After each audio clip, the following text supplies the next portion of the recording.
Shalom, saudara.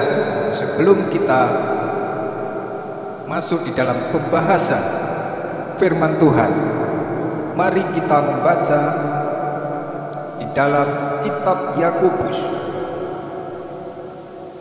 Yakobus pasal 2 ayat yang ke-14. Beginilah firman Tuhan. Apakah gunanya, saudara-saudaraku, jika seorang mengatakan bahwa ia mempunyai iman, padahal ia tidak mempunyai perbuatan? Dapatkah iman itu menyelamatkan dia? Saudaraku yang terkasih dalam nama Tuhan Yesus Kristus, saat ini di mana dunia diguncangkan berbagai macam suatu permasalahan yang hadir di dunia ini, dari bencana-bencana alam, banjir, gempa bumi, kelaparan, peperangan, sampai yang terakhir saat ini wabah sakit penyakit, yaitu wabah corona. Saudaraku, di mana banyak anak-anak Tuhan, hamba-hamba Tuhan sering mengkhotbahkan, memberitakan firman Tuhan, yaitu tentang bertahan di dalam masa sukar atau kokoh di masa sukar. Saudaraku, memang itu suatu hal yang bagus untuk kita lakukan, di mana saat-saat ini kita mengalami berbagai macam permasalahan. Tetapi di dalam firman Tuhan, di dalam Yakobus 2 ayat 14 tadi dikatakan, apakah gunanya, saudara-saudaraku, jika seorang mengatakan bahwa ia mempunyai iman, padahal ia tidak mempunyai perbuatan? Dapatkah iman itu menyelamatkan? Kita sering mendengar khotbah-khotbah dimanapun berada, dikatakan iman tanpa perbuatan adalah mati. Memang itu suatu kebenaran, saudaraku. Ada banyak ungkapan perihal iman, namun iman yang sesungguhnya adalah keyakinan di dalam suatu tindakan. Saya ulangi lagi, iman yang sesungguhnya adalah keyakinan di dalam tindakan. Dengan kata lain, keberanian kita untuk melangkah, bertindak, melakukan sesuatu. Iman pada dasarnya bukanlah iman sekedar berada di angan-angan kepala kita atau hanya di hati kita. Iman yang berada di kepala atau yang hanya ada di hati saja tidak dapat menyelamatkan siapapun. Hal ini nampak di dalam kehidupan sehari-hari. Saudaraku yang terkasih, di mana kita sering membicarakan tentang iman. Aku mempunyai iman. Ada banyak orang mengatakan, walaupun aku mempunyai iman yang hanya sebesar biji sesawi, tapi iman itu bisa memindahkan gunung. Memang tidak salah, saudaraku. Firman Tuhan memang sudah mengatakan seperti itu. Tetapi sudahkah kita benar-benar mengimani itu semuanya? Apakah iman kita itu hanya di kepala saja, di pikiran saja, atau hanya di hati kita? Seperti saya katakan tadi, bahwa iman adalah suatu keyakinan di dalam tindakan. Saat yang indah ini, saya akan memberikan judul, yaitu kita harus berani melangkah. Sebab kita sebagai anak-anak Tuhan tidak hanya berpangku tangan, biarlah Tuhan yang bertindak, tapi kita juga tidak ada action, saudaraku. Itu adalah iman yang sia-sia saja. Saya berikan suatu contoh perumpamaan. Saudara mengerti, kalau saudara seumpamanya mempunyai uang 100 juta, saudara paham, uang kalau 100 juta itu hanya diberikan di rumah saja, disimpan di rumah, pasti uang itu lama-kelamaan akan habis, atau kalau tidak digunakan, ya akan tetap saja.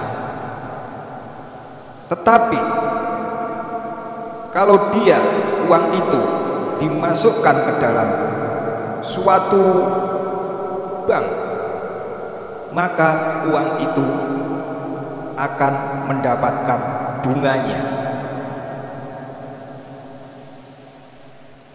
Memang bunganya mungkin tidak terlalu besar, saudara, tetapi lama-kelamaan uang yang di bank itu akan bertambah karena bunganya. Tetapi kalau kita mempunyai uang hanya disimpan di rumah saja, kita hanya berangan-angan, seumpamanya saya masukkan uang ini ke bank, akan bertambah-tambah. Apakah uang yang 100 juta itu bisa bertambah? Hanya dengan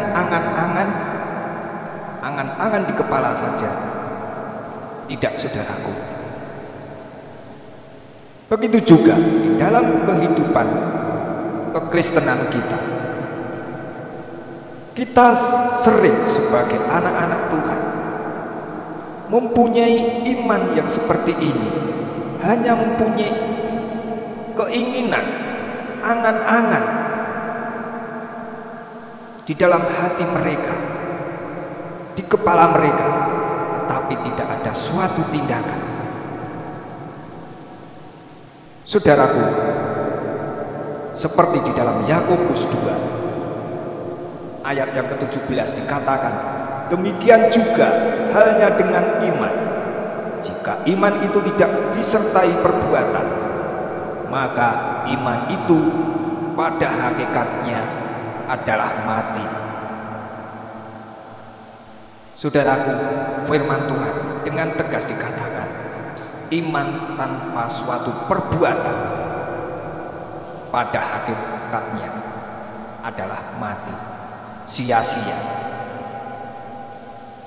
Saudaraku, pada kesempatan hari ini kita diingatkan lewat firman Tuhan saat ini supaya kita benar-benar mempunyai iman yang bertumbuh, iman yang ada actionnya, ada suatu perbuatannya, harus melangkah. Sekali lagi saya akan berikan suatu perumpamaan. Saudara tahu, kalau saudara ingin sehat, pasti saudara melakukan suatu perawatan tubuh. Mungkin lewat makanan-makanan yang sehat, pola makan diatur, pola tidur juga diatur. Begitu juga dengan olahraga, mereka juga teratur. Maka mereka akan membentuk kehidupan mereka, tubuh mereka dengan sehat, saudara. Tetapi kalau kita hanya menginginkan suatu tubuh yang sehat, tetapi hanya di angan-angan saja, atau yang hanya di hati kita saja, maka kita tidak akan mendapatkan tubuh yang sehat. Maka dari itu, saudaraku, mari seperti firman Tuhan saat ini dikatakan, jika iman disertai perbuatan, maka iman itu pada hakikatnya adalah mati. Saudaraku yang terkasih dalam nama Tuhan Yesus Kristus, kita semua tanpa terkecuali mendambakan berkat dari Tuhan secara berkelimpahan. Namun keyakinan kita akan berkat-berkat dari Tuhan tidak dapat menolong kita tanpa keberanian melangkah. Keberanian melangkah lebih dahulu, memberi apa yang kita miliki, saudaraku. Seperti di dalam Lukas, mari kita baca di dalam kitab kita, Lukas pasal 6 ayat ke-38. Saya ulangi lagi, Lukas pasal 6 ayat ke-38. Beginilah firman Tuhan, berilah dan kamu akan diberi suatu takaran yang baik, yang dipadatkan, yang digoncangkan, dan yang ditumpah keluar akan dicurahkan ke dalam ribaanmu. Sebab ukuran yang kamu pakai untuk mengukur akan diukurkan kepadamu. Saudaraku, di sini firman Tuhan dikatakan, berilah dan kamu akan diberi. Bukan sebaliknya, aku diberi maka aku akan memberi. Tetapi di sini firman Tuhan, berilah dan kamu akan diberi. Kita sebagai anak-anak Tuhan, orang Kristen, sering banyak berjanji pada Tuhan, Tuhan, kalau Engkau memberkati aku, kalau Engkau menaikkan pangkatku di dalam pekerjaan, atau dinaikkan gajiku, saya akan memberikan perpuluhan, persembahan, atau akan memberikan kepada orang-orang miskin. Saudaraku, banyak anak-anak Tuhan seperti itu. Tetapi ingat firman Tuhan saat ini dikatakan di dalam Lukas tadi, berilah dan kamu akan diberi. Kalau saudara ingat cerita akan seorang pemuda yang kaya, saat ketemu dengan Tuhan Yesus, dia bertanya pada Tuhan, perbuatan apakah yang harus kami lakukan untuk mendapatkan kerajaan surga? Saat itu Tuhan Yesus mengatakan apa? Jangan membunuh, jangan berzina, jangan mencuri. Apa jawaban dari pemuda yang kaya ini? Semuanya sudah aku turuti, mana lagi yang kurang? Saudara, Tuhan Yesus bukannya tidak tahu 10 hukum Taurat. 10 hukum Taurat. Hukum yang pertama adalah jangan ada padamu ilah lain di hadapanku. Tetapi Tuhan Yesus mencobai, menguji iman, kepercayaan orang yang muda kaya ini. Maka dia pada waktu itu Tuhan Yesus mengatakan, jangan membunuh, jangan berzina, jangan mencuri. Tetapi dia tidak menyadari bahwa itu adalah suatu pertanyaan dari Tuhan Yesus, adalah suatu jebakan. Sebab yang pertama sampai yang ke hukum Taurat dan kitab para nabi Saudaraku yang terkasih dalam nama Tuhan Yesus Kristus, perkara-perkara besar dilakukan kebanyakan oleh orang-orang sederhana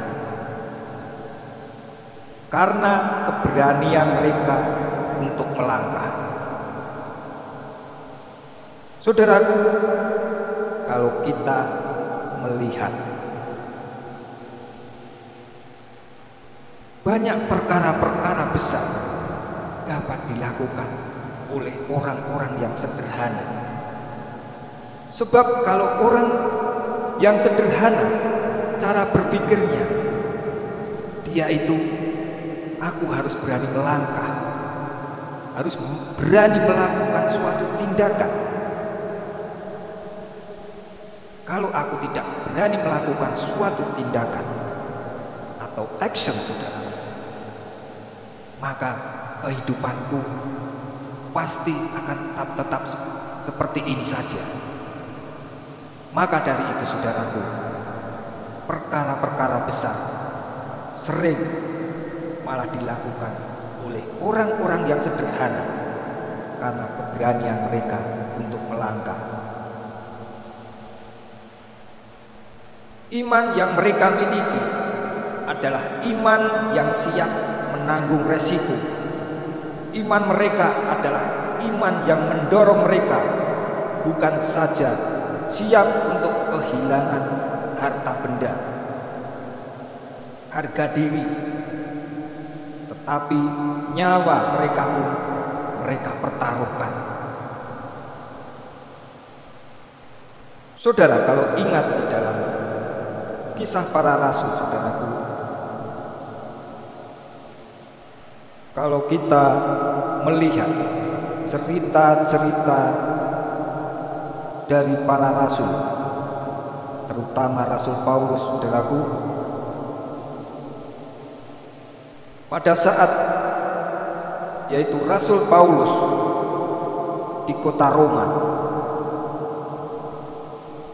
Rasul Paulus mendaftarkan nama-nama orang sederhana yang tidak dikenal banyak orang. Begitu juga dalam gereja dan pelayanan pekerjaan Tuhan pun sampai saat ini mereka tidak disebut seperti halnya nama para rasul-rasul Tuhan Yesus. Saudara, kalau kita menelaah firman Tuhan, keluarga Simon Petrus, kalau Simon Petrus dia itu seorang murid dari Tuhan Yesus, pasti keluarganya juga mempunyai iman paling tidak hampir setara dengan Simon Petrus. Tetapi tidak pernah diceritakan nama dari siapa keluarganya, nama anaknya, nama istrinya, tidak pernah disebutkan, saudaraku. Bahkan banyak keluarga Kristen yang saleh, nama anak, nama cucu, tidak ada satupun nama mereka yang dipakai, saudara. Mungkin saudara bertanya, lalu kenapa sang rasul yang adalah seorang mantan penganiaya orang-orang Kristen mengungkapkan nama mereka?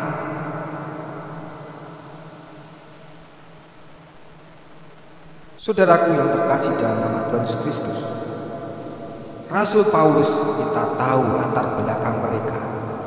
Mereka adalah yang dahulunya adalah menganiaya anak-anak Tuhan. Tapi di dalam setiap surat-suratnya dia meminta kepada orang-orang yang membaca surat, itulah isi seluruh hukum Taurat dan kitab para nabi. Saudaraku yang terkasih dalam nama Tuhan Yesus Kristus, perkara-perkara besar dilakukan kebanyakan oleh orang-orang sederhana karena keberanian mereka untuk melangkah. Saudaraku, kalau kita melihat banyak perkara-perkara besar dapat dilakukan oleh orang-orang yang sederhana. Sebab kalau orang yang sederhana cara berpikirnya, dia itu aku harus berani melangkah, harus berani melakukan suatu tindakan. Kalau aku tidak berani melakukan suatu tindakan atau action, saudara, maka kehidupanku pasti akan tetap seperti ini saja. Maka dari itu, saudaraku, perkara-perkara besar sering malah dilakukan oleh orang-orang yang sederhana karena keberanian mereka untuk melangkah. Iman yang mereka miliki adalah iman yang siap menanggung resiko. Iman mereka adalah iman yang mendorong mereka bukan saja siap untuk kehilangan harta benda, harga diri, tetapi nyawa mereka pun mereka pertaruhkan. Saudara, kalau ingat di dalam Kisah Para Rasul, saudaraku, kalau kita melihat cerita-cerita dari para rasul, terutama Rasul Paulus, saudaraku, pada saat yaitu Rasul Paulus di kota Roma, Rasul Paulus mendaftarkan nama-nama orang sederhana yang tidak dikenal banyak orang. Begitu juga dalam gereja dan pelayanan pekerjaan Tuhan pun sampai saat ini mereka tidak disebut seperti halnya nama para rasul-rasul Tuhan Yesus. Saudara, kalau kita menelaah firman Tuhan, keluarga Simon Petrus, kalau Simon Petrus dia itu seorang murid dari Tuhan Yesus, pasti keluarganya juga mempunyai iman paling tidak hampir setara dengan Simon Petrus. Tetapi tidak pernah diceritakan nama dari siapa keluarganya, nama anaknya, nama istrinya, tidak pernah disebutkan, saudaraku. Bahkan banyak keluarga Kristen yang saleh, nama anak, nama cucu, tidak ada satupun nama mereka yang dipakai, saudara. Mungkin saudara bertanya, lalu kenapa sang rasul yang adalah seorang mantan penganiaya orang-orang Kristen mengungkapkan nama mereka?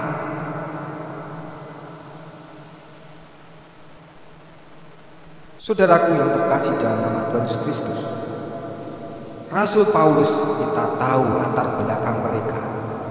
Mereka adalah yang dahulunya adalah menganiaya anak-anak Tuhan. Tapi di dalam setiap surat-suratnya dia meminta kepada orang-orang yang membaca suratnya, baik di Korintus, Galatia, Filipi, saudaraku, supaya meneladani perbuatan apa yang dilakukan oleh Rasul Paulus setelah mereka bertobat. Saudaraku, kalau kita melihat iman dan keberanian Rasul Paulus untuk melangkah dengan iman, dia siap menanggung resiko. Maka dari itu, dia tampilkan untuk menjadi teladan dan dorongan bagi orang percaya. Pada saat itu juga pada saat ini juga masih relevan, saudaraku. Kita juga harus meneladani perbuatan Rasul Paulus setelah pertobatan mereka.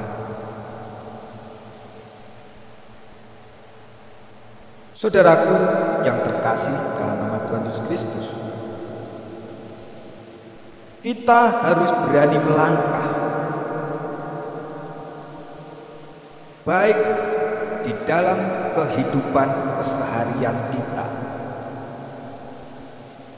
Perbuatan jasmani kita selama kita masih ada di dunia ini, begitu juga perbuatan baik yang harus kita berani melangkah, yaitu juga tentang kerohanian.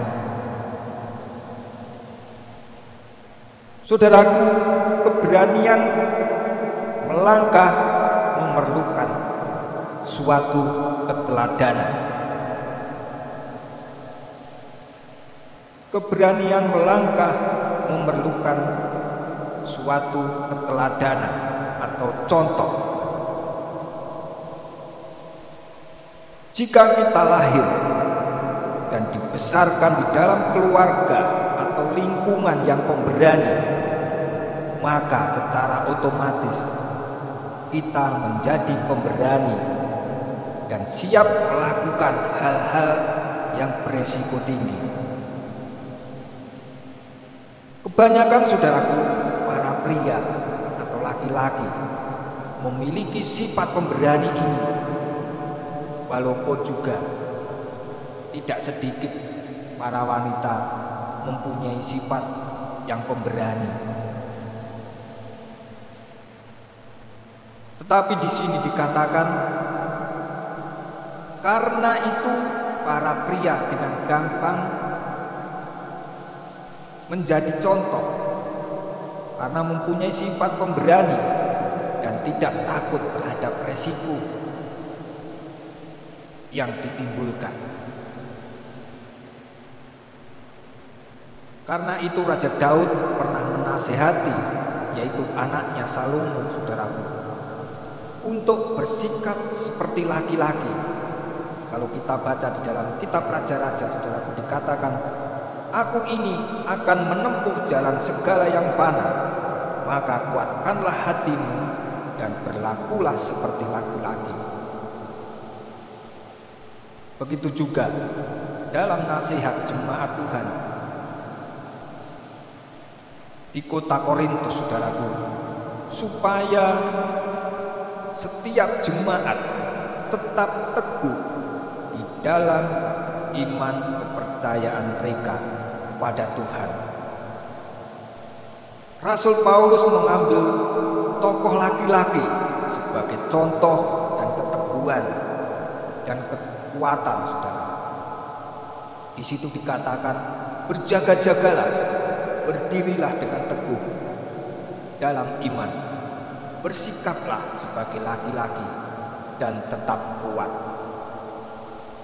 Saudara, dalam berjalan dalam kerendahan hati, Yesus Kristus Tuhan kita menyuruh kita menjadikan Dia teladan. Begitu juga Rasul Paulus berkali-kali menyuruh para jemaat yang ia dirikan untuk menjadikan dirinya contoh dan teladannya. Teladan kerendahan hati, juga teladan kemurnian hati di dalam melayani. Teladan tidak menjadi beban bagi siapapun. Rasul Yakobus menganjurkan setiap orang percaya untuk menjadikan kesabaran para nabi dalam penderitaan sebagai teladan. Alkitab juga menganjurkan kita untuk menjadi teladan bagi kawan seiman yang lain. Kalau kita baca di dalam 1 Tesalonika 1 ayat yang ke-6 sampai yang ke-7 dikatakan, dan kamu telah menjadi penurut kami dan penurut Tuhan.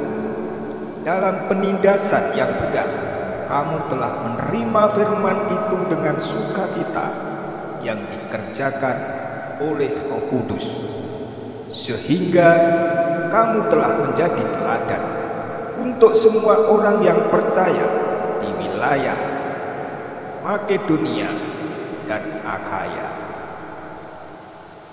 Saudara, bukan saja teladan iman, ketekunan dan ketabahan dalam menghadapi berbagai tantangan dari para nabi dan rasul dapat mendorong kita untuk melakukan hal yang sama.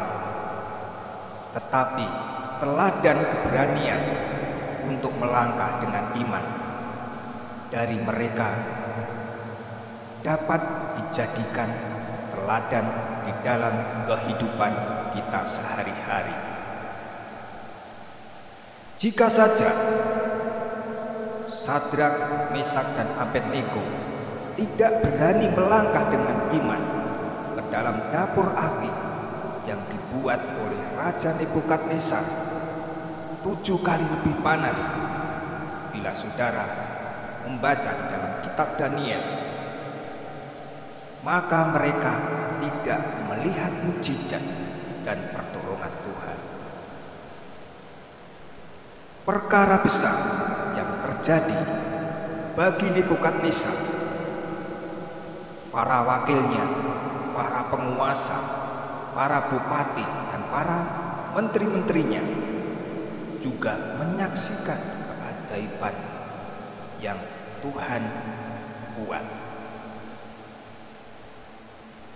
Ada pengakuan yang belum pernah yang dilakukan oleh Nebukadnezar melalui mulutnya. Dia bisa berkata, "Berkatalah Nebukadnezar, terpujilah Allahnya Sadrak, Mesak, dan Abednego.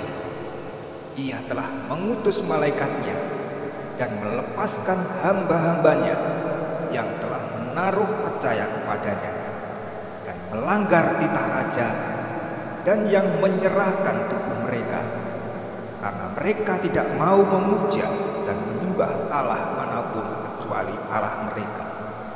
Sebab itu aku mengeluarkan perintah bahwa setiap orang dari bangsa, suku bangsa, atau bahasa manapun ia yang mengucapkan penghinaan terhadap Allahnya Sadrak, Mesak, dan Abednego akan dipenggal-penggal dan rumahnya akan dirobohkan menjadi timbunan puing, karena tidak ada Allah lain yang dapat melepaskan secara demikian itu." Tersurat di dalam kitab Daniel pasal 3 ayat 28 sampai yang ke-29. Saudaraku, Allah juga mempahalai keberanian melangkah dengan iman bagi mereka yang mengandalkan Dia saja. Di dalam kitab Daniel, kalau kita membaca kisah Kisah dari Sadrak, Mesak, dan Abednego, saudaraku, apa yang terjadi di kemudiannya. Dikatakan di dalam kitab Daniel 3 ayat yang ke-30 dikatakan, lalu raja memberikan kedudukan tinggi kepada Sadrak, Mesak, dan Abednego di wilayah Babel. Saudara, teladan mereka telah mendorong iman orang percaya di segala zaman sampai sekarang juga, saudara. Secara jujur, saya harus katakan bahwa keteladanan anak-anak Tuhan dimanapun mereka berada, baik di perkotaan, di pedesaan, di pelosok-pelosok, di dalam membuka yaitu pos-pos PI atau membangun gereja atau memberitakan kabar keselamatan, patut kita contoh, patut kita teladani mereka semuanya. Keberanian melangkah dengan iman memerlukan teladan baik dari tokoh iman. Salah satu contohnya yaitu di dalam Alkitab maupun kawan-kawan seiman kita di zaman ini. Saudaraku, kalau tadi dikatakan keberanian melangkah memerlukan suatu keteladanan atau contoh, sekarang keberanian melangkah perlu ditopang oleh pengalaman masa lalu bersama Tuhan. Saya ulangi lagi, keberanian melangkah perlu ditopang oleh pengalaman masa lalu bersama Tuhan. Saudara, mungkin saudara semua mempunyai pengalaman-pengalaman pribadi yang sungguh luar biasa di dalam kita mengiring Tuhan. Pengalaman-pengalaman mungkin diberkati, mungkin disembuhkan, atau apapun juga. Semua pengalaman bersama Tuhan ini memperkuat iman kita untuk berani melangkah dalam pelayanan atau pengiringan kita kepada Tuhan.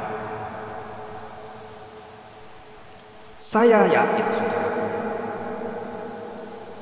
kalau Tuhan memberikan atau mengadakan suatu mukjizat untuk kita, yang pertama pasti Tuhan juga akan melakukan mukjizat yang kedua, ketiga, dan seterusnya. Saudaraku yang terkasih di dalam nama Tuhan Yesus Kristus, hal yang harus kita lakukan memperkuat iman dan memberi keberanian untuk melangkah dalam melakukan perkara-perkara besar bagi Allah dan kebesaran kerajaannya. Kita tidak bermodalkan uang dan disertai berbagai fasilitas yang canggih. Saudaraku, hal yang sama dilakukan juga oleh orang-orang hebat yang berhasil. Salah satu contohnya, saudaraku, John Wooden di dalam bukunya dia menulis, dia katakan, tuliskanlah catatan singkat dari 5 atau 10 dari pengalaman kemenangan terbesar yang pernah Anda alami. Hal itu akan membakar semangat Anda untuk maju. Saudaraku, pernahkah saudara merenungkan, apalagi menuliskan, yaitu suatu catatan-catatan pengalaman kemenangan terbesar yang pernah kita alami, seperti John Wooden ini, saudaraku. Kepada Nabi Musa, Allah juga berpesan kepada umat Israel untuk tidak melupakan mujizat masa lalu yang telah Allah perbuat. Karena hal itu akan mendorong mereka untuk mempercayai Allah bahwa Ia sanggup menolong mereka melalui berbagai mujizat, kapan saja dan dimanapun mereka berada. Saudaraku, kalau kita baca di dalam Bilangan pasal 14 ayat yang ke-11, di situ dikatakan, Tuhan berfirman kepada Musa, berapa lama lagi bangsa ini menista Aku, dan berapa lama lagi mereka tidak mau percaya kepadaku, sekalipun sudah ada segala tanda mujizat yang kulakukan di tengah-tengah mereka. Saudara, pengalaman masa lalu bersama Tuhan dalam berbagai mujizatnya adalah dorongan terbesar untuk berani melangkah dengan iman dalam melakukan yang terbaik yang dapat Anda lakukan. Saudaraku, mari kita renungkan pengalaman-pengalaman apa yang pernah terjadi di dalam kehidupan kita. Apa yang pernah Tuhan lakukan di dalam kehidupan kita. Semuanya itu karena kemurahan, kasih Tuhan, mujizat Tuhan kepada kita semuanya. Saudaraku yang terkasih dalam nama Tuhan Yesus Kristus, selanjutnya, untuk berani melangkah, kita harus jadikan firman Tuhan dasar untuk melangkah. Saya ulangi lagi, untuk berani melangkah, kita harus jadikan firman Tuhan dasar untuk melangkah. Saya mau bertanya kepada saudara, sudahkah firman Tuhan menjadi dasar di dalam langkah hidup saudaraku semuanya? Untuk berani melangkah dengan iman, kita tidak melangkah tanpa perhitungan, tanpa dasar, tanpa tujuan, dan bukan untuk kemegahan dan kemuliaan diri kita sendiri. Jika ini kita lakukan, saudaraku, kita akan stres, putus asa, dan menyalahkan Allah, bahkan mencobainya.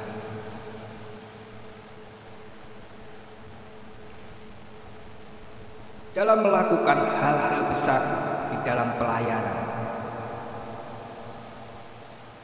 kita harus selalu terlebih dahulu meyakinkan diri bahwa apa yang kita lakukan ini adalah kehendak Tuhan untuk kemuliaannya, untuk kebesaran kerajaannya,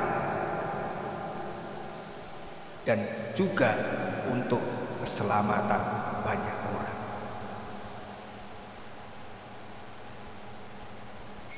Saudaraku, jika hati kita sejahtera dan dipenuhi dengan keyakinan, maka kita melangkah dan siap menghadapi segala resiko yang timbul.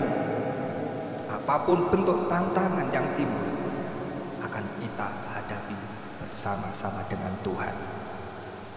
Langkah iman ini telah menghasilkan mukjizat yang satu kepada mukjizat yang lain. Pertolongan Tuhan yang satu kepada pertolongan Tuhan yang lain. Saudaraku yang terkasih dalam nama Tuhan Yesus Kristus, dalam pasal yang terakhir, saya akan lebih banyak berbicara perihal kehendak Tuhan sebagai dasar segala mukjizat dan pertolongan Tuhan. Dengan kata lain, pada kehendak Tuhan terdapat segala berkat. Saya ulangi lagi. Pada kehendak Tuhan terdapat segala berkat, anugerah, belas kasihan, kuasa, mukjizat, dan apa saja yang kita perlukan di dalam kehidupan sekarang maupun kehidupan yang akan datang di dalam kekekalan.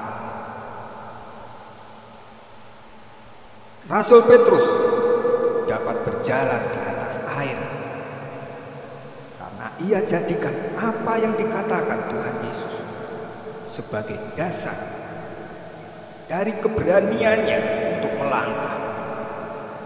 Mari kita baca di dalam Matius pasal yang ke-14 ayat 28 sampai ke 29. Di situ dikatakan, lalu Petrus berseru dan menjawab dia, Tuhan, apabila Engkau itu, suruhlah aku datang kepadamu berjalan di atas air. Kata Yesus, datanglah. Maka Petrus turun dari perahu dan berjalan di atas air mendapatkan Yesus. Saat murid-murid semalam-malaman, saudaraku, mengerahkan tenaga dan pengalaman mereka sebagai nelayan di dalam menangkap ikan, seekor ikan pun tidak ada yang mereka dapatkan pada saat itu. Namun pada saat mereka mendengar perintah Tuhan Yesus untuk menaburkan jalannya mereka kembali, maka ikan-ikan besarlah yang mereka dapatkan. Kalau saudara membaca di dalam Injil Yohanes pasal 21 ayat ke-4 sampai 6 dikatakan, ketika hari mulai siang, Yesus berdiri di pantai. Akan tetapi murid-murid itu tidak tahu bahwa itu adalah Yesus. Kata Yesus kepada mereka, "Hai anak-anak, adakah kamu mempunyai lauk pauk?" Jawab mereka, "Tidak ada." Maka kata Yesus kepada mereka, "Tebarkanlah jalanmu di sebelah kanan perahu, maka akan kamu beroleh." Lalu mereka menebarkannya. Mereka tidak dapat menariknya lagi karena banyaknya. Saudaraku, perintah dan janji Tuhan adalah dasar dan panduan kita untuk melangkah dengan iman dalam melakukan yang terbaik yang dapat kita lakukan. Hasilnya memang kuasa Tuhan dinyatakan dan mukjizat menjadi nyata. Saudaraku yang terkasih di dalam nama Tuhan Yesus Kristus, dari pengalaman-pengalaman murid-murid Tuhan Yesus, mereka berani melangkah karena firman Tuhan menjadi dasar di dalam kehidupan mereka. Apakah saudaraku saat ini sudah menjadikan firman Tuhan, perkataan Tuhan Yesus menjadi dasar keimanan saudara semua? Bila kita melihat keadaan sekarang ini, bermacam-macam persoalan, problem yang ada di dunia ini, kita sering dalam melangkah kita mengandalkan kekuatan ego kita, pikiran kita. Kita terlalu sering mengandalkan kekuatan kita, tapi tidak pernah menjadikan firman Tuhan menjadi landasan dasar untuk melangkah. Saat ini saudaraku, Tuhan meminta kita, Tuhan mengingatkan kita untuk selalu, yaitu berani. Kita harus berani melangkah walaupun saat ini dunia ini menuju kehancuran, tetapi iman percaya kita tidak tergoyahkan kalau kita tetap berpegang teguh kepada firman Tuhan. Saudaraku, dari pemberitaan firman Tuhan saat ini, hal-hal yang perlu kita hayati, yang perlu kita renungkan adalah yang pertama, iman yang sesungguhnya adalah keyakinan di dalam tindakan. Saya ulangi lagi, iman yang sesungguhnya adalah keyakinan di dalam tindakan. Dengan kata lain, orang yang beriman itu berani melangkah. Dan yang kedua, saudaraku, perkara-perkara besar dapat dilakukan oleh siapa saja, asalkan mereka percaya akan Tuhan dalam menolong mereka untuk melangkah dengan iman. Saudaraku, kalau kita di dalam memuji Tuhan, baik di gereja ataupun di rumah, kita sering memuji Tuhan dengan pujian bersama Yesus lakukan perkara besar. Bersama Yesus tidak ada yang sukar. Untuk masalahmu, untuk masalahmu, untuk masalah kita semua. Saudara, asalkan kita percaya akan Tuhan, Tuhan akan menolong kita, asalkan kita melangkah dengan iman. Dan yang ketiga, saudaraku, jika kita berani melangkah, maka kita sendiri akan tercengang karena mukjizat ada pada keberanian saat kita melangkah. Jika kita berani melangkah, maka kita sendiri akan tercengang.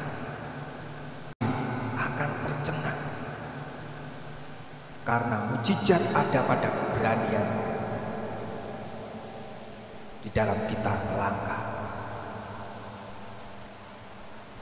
Yang keempat, saudaraku, banyak potensi di dalam diri kita terhalang untuk dikembangkan karena kita tidak memiliki keberanian untuk melangkah.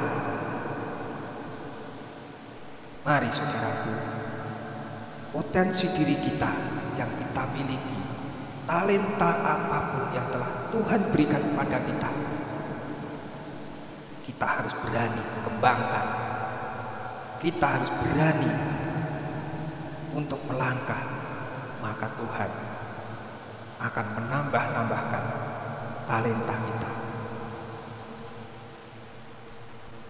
Dan yang kelima, untuk melangkah dengan iman, kita memerlukan contoh iman dari para tokoh Alkitab dan kawan-kawan seiman di sekitar kita.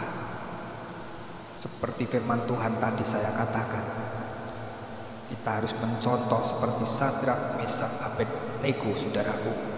Begitu juga dengan contoh-contoh kawan seiman kita di sekitar kita. Itu bisa menjadikan suatu teladan, saudaraku. Dan yang keenam, pengalaman masa lalu bersama Tuhan dalam mengalami kuasa dan pertolongannya adalah pemacu utama di dalam keberanian untuk melangkah dengan iman. Saya ulangi lagi, pengalaman masa lalu bersama Tuhan di dalam mengalami kuasa dan pertolongannya adalah pemacu utama di dalam keberanian untuk melangkah dengan iman.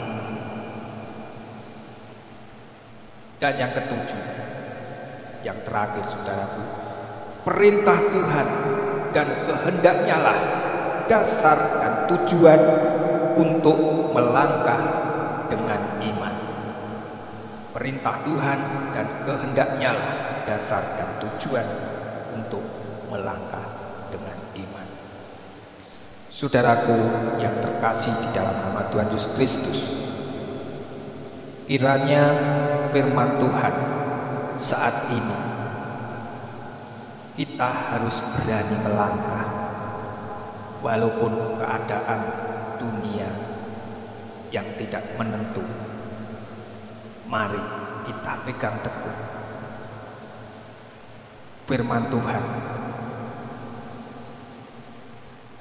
Kalau kita berpegang teguh kepada firman Tuhan, kita akan berani melangkah. Kita senantiasa harus memandang firman Tuhan itu sebagai pegangan hidup, sebagai kekuatan kita, supaya kita tidak terombang-ambingkan oleh pengajaran-pengajaran dunia, keadaan dunia ini. Maka kita akan sukacita, damai sejahtera ada di dalam kehidupan setiap anak-anak Tuhan. Amin. Tuhan Yesus memberkati.